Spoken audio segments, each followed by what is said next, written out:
Welcome to Kicking and Eating. I'm your host, Shihan Chef Yah Sigidi.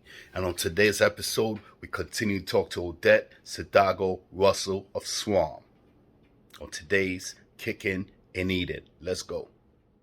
Kicking and eating. We talk about martial arts and what's happening. Kicking and eating.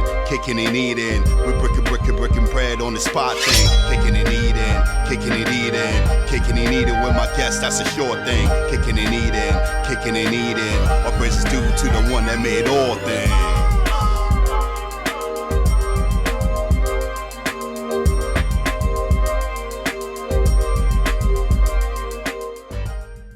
Well, tell us about going to LA Stevenson High School, and were you interested in academics or sports? What was it like? No. Oh boy.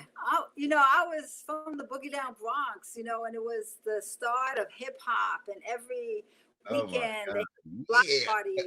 And we would go to the block parties and listen to the DJ. I was still, we would travel on the train, and we were fearless. And this was during the 70s, and I'm sure there were more perverts because I was growing, and then were hitting on me.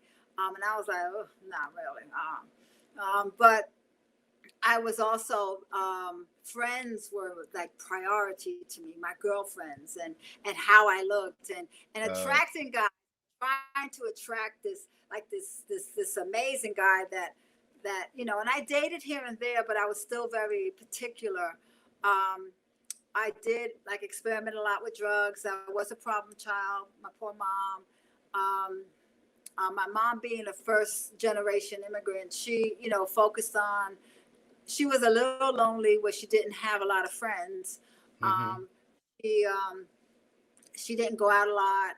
And so I didn't see her life like I should have respected it, like I should have. Yeah. I did get high. When I say get high, it wasn't hard stuff. It definitely wasn't meth or heroin. It was, reefer. Yeah. I was smoking cigarettes. I could tell you it was Newport. You're smoking the yard thing, the yard stick. They call it, Jamaicans call it yard stick. Oh, Newport was yardstick, really? Nah, you said a little weed, so Yeah. Yeah, and I remember like the brand was like Acapulco Gold or Chunky Black, or you had these variations and Panama Red and all that stuff. These names they come up with. These names. They come up with these names.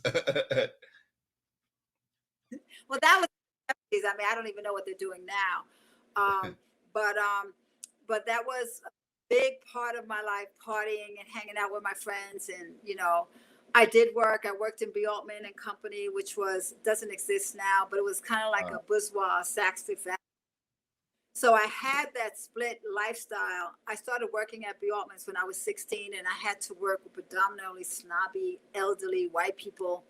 Mm-hmm. So I would travel during the weekend to this retail outlet and be patient. And then when I leave, I was a hood rat again in the Bronx, and I knew how to adjust to the lifestyles.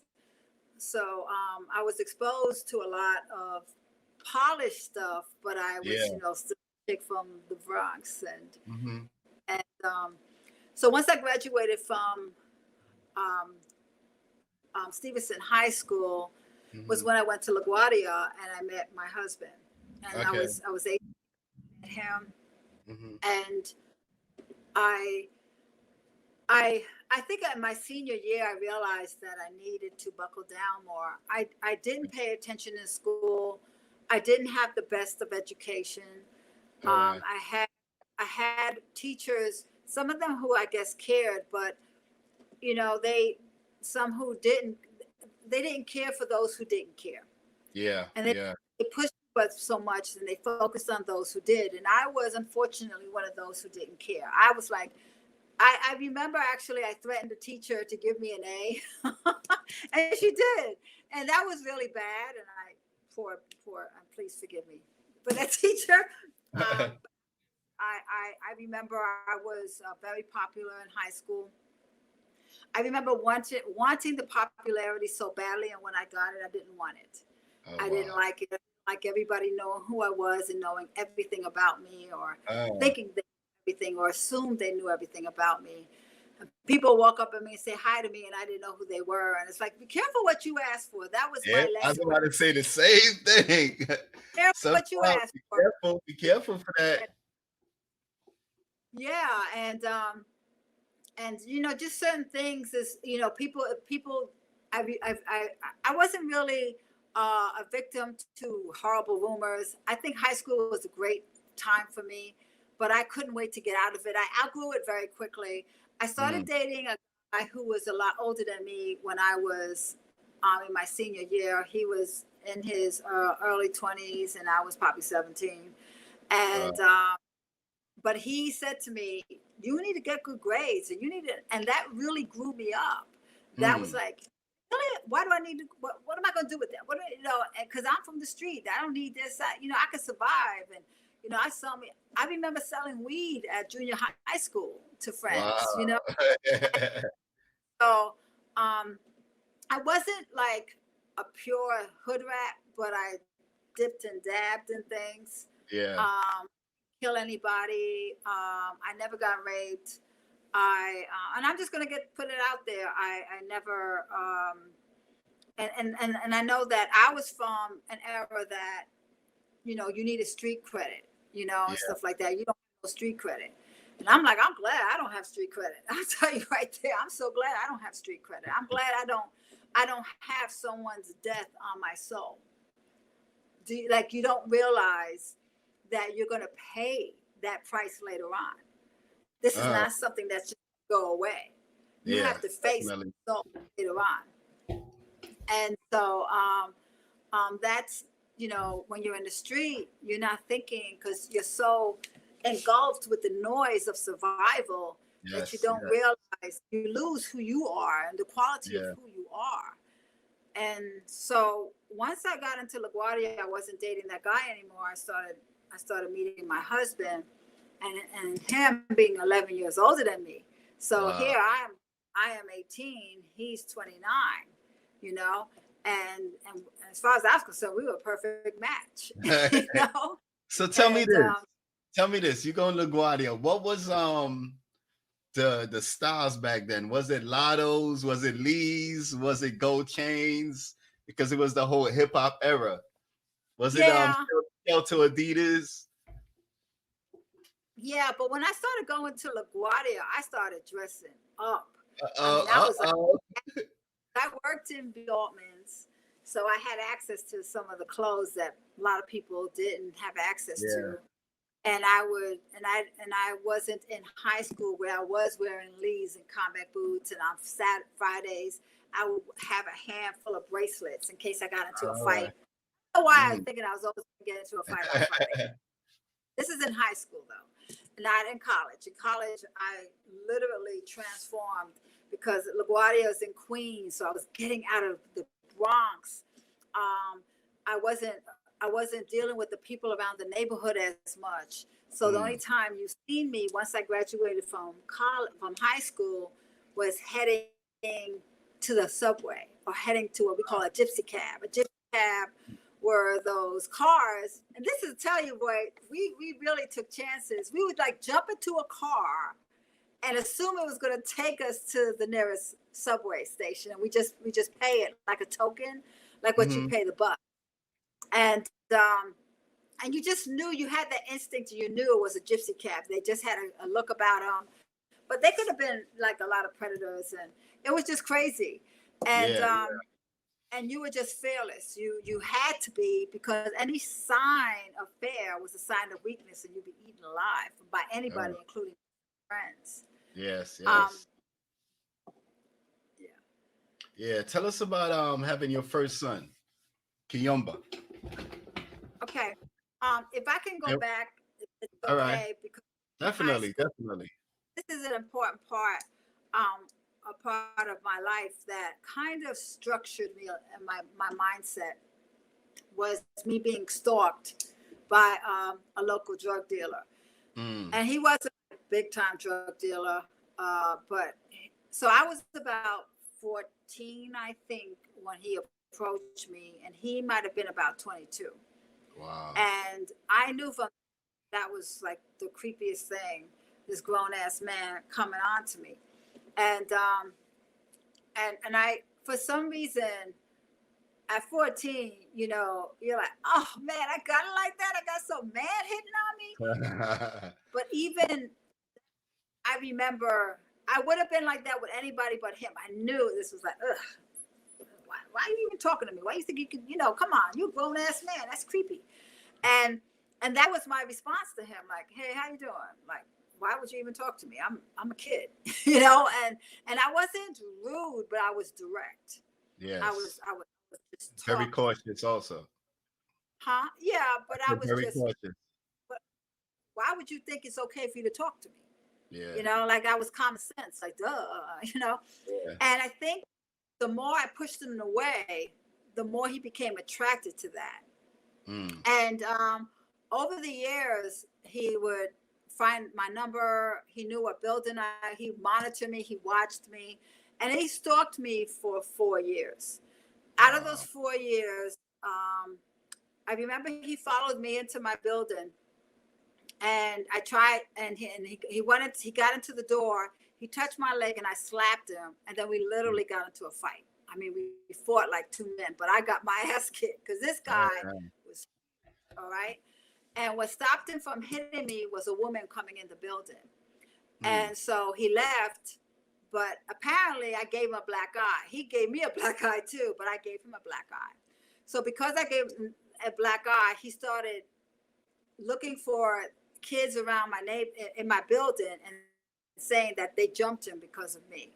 And he started beating them up. So nobody in my building liked me because I got them ended up by this guy, even though I didn't do it purposely. Yeah. That was one time that he hit me. The second time that he hit me, I remember I was 17. I was just graduated from high school. I was going to the Paradise Garage to celebrate that I was graduating. I used to go to the Paradise Garage on Saturdays too.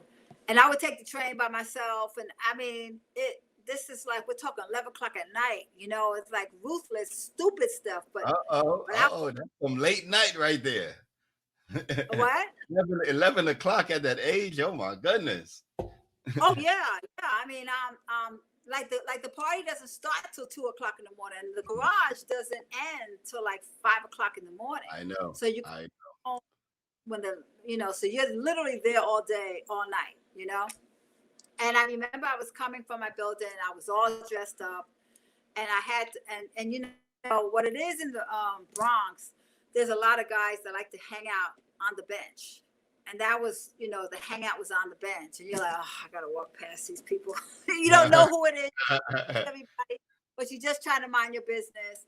And someone called me from the group, and I just ignored it and kept walking. And he said, I'm calling you. I'm like, you know, and I did like that, like, who are you talking to, right? I don't even know who you are. And I kept walking. So he ran up behind me and slapped me. And I was in this, and all I was thinking about, I'm not fighting this man because I got my dress on. I got this fabulous dress on. So I told him that I'm gonna get some people to kill him. That's, you know, that's how you talk in the street. I'm gonna fuck you up now. You're gonna die now tonight. You better hide, bitch. You know, I'm sorry. Did you ever tell your dad about this? So that was the time. Yeah, my family knew, and it was crazy because there was a street code that you don't go to the police. You just deal with it yourself. Yeah. And I had guys who came to me and said, if you sleep with me, I'll beat him up for you. And I wasn't going to do that. Yeah, so definitely. I had to deal with him. And then there was a situation where I did have a boyfriend one time, and he beat up the boyfriend, you know? So he was like, he literally turned. And one incident, at that time, second time that he hit me, I did get my dad, and my dad got some friends, and we went looking for him, and of course he would disappear like he always do. At one other time, he would walk up on me, you know, like I'm heading home from school, or I'm going. He would call my house when I would come home from school, tell me he didn't like what I had on, because he's out there watching me leave the bus. And this went on for 4 years. One time he told me he was going to pay a crackhead $5 to pour lye on my face. So that was terrifying because I didn't know who to trust and who not to trust, who was going to come after me, because he was getting people after me. And of course that never happened, thank God. Yeah. But the reason why I brought that up was because I thought this man ruined my teenage years. I remember leaving every time I left my building to go wherever, whether it was a grocery store, whether it was to a party, whether it was to meet my friend, whether it was to go to school, I always felt scared. And fear was a part of my adolescence. You know, it was a part of it, that it became the normal. You know, that I remember even one time I snuck out my father's gun, you know, out the house, you know, and said, you know, if you come near me, I'm gonna have to shoot him, you know. And but I remember though when I went into but I think what was so amazing to him is he couldn't break me. Yeah. You know, he just like I really tried to damage her. I really tried to tear her down. I really tried to scare her. And every time he approached me, I was like, what do you want? You know, I was like, you know, like I never gave him that satisfaction to let him know that he scared me. Never. Yeah. And I never let my friends know. And my friends knew. It's like, yeah, I saw him the other day. He came to me and told me to tell you that you better not come. I mean, this was a grown ass man doing this to me, you know? And grown ass immature man, actually. Yeah, it was crazy. It was like he was like a neighborhood bully. Yeah. And what had happened was he didn't see me that often because I started going to LaGuardia. I was dating my husband, and I was staying with my husband in house, and I didn't see him that much. So he went after my sister, my younger sister, saying, you know, trying to find out where I was. And I was like, oh, he's not doing this to my sister. And so I told my husband about it, but it wasn't because I wasn't around the neighborhood. But when he approached my sister, I said, you know, so my husband and I drove out there, and we drove in front of his building, and he was right outside. And I was like, perfect, this is perfect, right? That tells me stay in the car. What? 4 years of terror, and you're going to tell me to stay in the car? No, I want to go outside. I want to see you beat his ass. I want to see, you know, this is the moment. And so he said, get in the car. He said, stay in the car. He went out. And Mel, the guy already saw me in the car. So when he saw my husband, at the time was my boyfriend, get out the car, he knew it was about me. And as soon as my husband got out the car and walked over to him, I jumped out the car and went over to the friends who was hanging out with the guy, because they all knew me and they hadn't seen me in a while. I said, hey, I haven't seen you, what's up? And they called me Pat at the time. Pat, it's so good to see you. Da, da, da. But I had to make sure they knew that who this man was dealing with him had to deal with me. They didn't need to jump him. You know, that was like, yo, so I was trying to distract them, but they knew, they wanted to see what my man was going to do to him, right? So, and they weren't going to intervene because I knew that they didn't like the way he treated me, but they couldn't intervene because they were afraid of him as well. Yeah. So, but they were like, oh my God, we're going to see him get, you know, what he wants to get. And you got to understand, my husband is a martial arts icon. And at that time, my husband was peak in his fighting time. So he had, you know, he just wreaked terror. You know what I'm saying? And I don't know what he said to him, but I know he did all the talking. And so it was like, at that point, I was pissed off, you know, because I'm still, you know, 18 years old hood rat. And I'm like, yeah. And so I ran over to them and and I don't even love you. And this is who I love. You go near me again. And, you know, so my husband said, get in the car. Get in the car. You're making the situation worse. I have this under control. Yep. And I will tell you, that was the worst thing I could have done. I could have gotten my husband shot. I could have gotten him arrested. I could have did so many horrible things. But this was 4 years of terror. I needed this. I needed to see fear in this man's eyes. You needed that closure. I needed it. And so, but the thing though, the reason why I brought up all this, and I know this was important, was because that I thought while I was going through it was the worst part of my life. Even to this day, I've never felt fear like I felt as an adolescent dealing with this crazy man. But if I was to go back, I wouldn't change it. I wouldn't change not one thing, because I grew to such an amazing person. Yes. To such a powerful person because of those experiences. Yes. And it was the makeup. I literally will go back to that 16-year-old, that 17-year-old, even that 14-year-old, and pat her in the back and say, girl, you were amazing. I'm so proud of you. Because of you, I am who I am today. To the one that made all things. Jumbo, jumbo, jumbo, jumbo, jumbo. Big up the ranks that's hitting like gumbo. Podcast lit like power with a jitsu. EP down from bouncy to bolo. Fire with the topics when I interview. It's easy to gritty like sharp as Kinsu. Each one teach one, then we continue. Build and destroy all negative around you. Spilling all the beans so we could grow and feed you. Like and subscribe so we could later hit you.